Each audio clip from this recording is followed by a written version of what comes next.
ಚಿಕ್ಕಮಗಳೂರಿಂದ 60 kilometre ದೂರದಲ್ಲಿ ಒಂದು estate ಸೇಲಿಗಿದೆ. 16 acre ಇದೆ. Well maintained estate. 12.5 acre recorded area. ಇದು ಸಿಂಗಲ್ ಬೌಂಡ್ರಿ, ಫುಲ್ಲಿ ಫೆನ್ಸ್ ಆಗಿದೆ. 4 BHK ಬಂಗ್ಲೋ ಇದೆ. ಮತ್ತು ತೋಟದೊಳಗನೆ ಸ್ಮಾಲ್ ವಾಟರ್ಫಾಲ್ ಮತ್ತು ಸ್ಟ್ರೀಮ್ ಅವೈಲೇಬಲ್ ಇದೆ ಫಾರ್ ಇರಿಗೇಷನ್. ಇದು ರೋಬೋಸ್ಟಾ ಕಾಫಿ ಪ್ಲಾಂಟೇಶನ್. ಮೆಣಸು ಮತ್ತು ಅಡಿಕೆ ಗಿಡಗಳಿದೆ.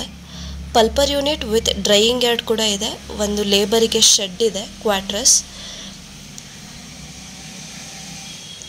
ಪ್ರೈಸ್ ಬಂದು 5 crores ಆಗುತ್ತೆ, ನೆಗೋಷಿಯಬಲ್. ಇನ್ನು ಹೆಚ್ಚು ಮಾಹಿತಿಗಾಗಿ ವಾಟ್ಸಪ್ಗೆ ಕಾಂಟ್ಯಾಕ್ಟ್ ಮಾಡಿ 9535 431839.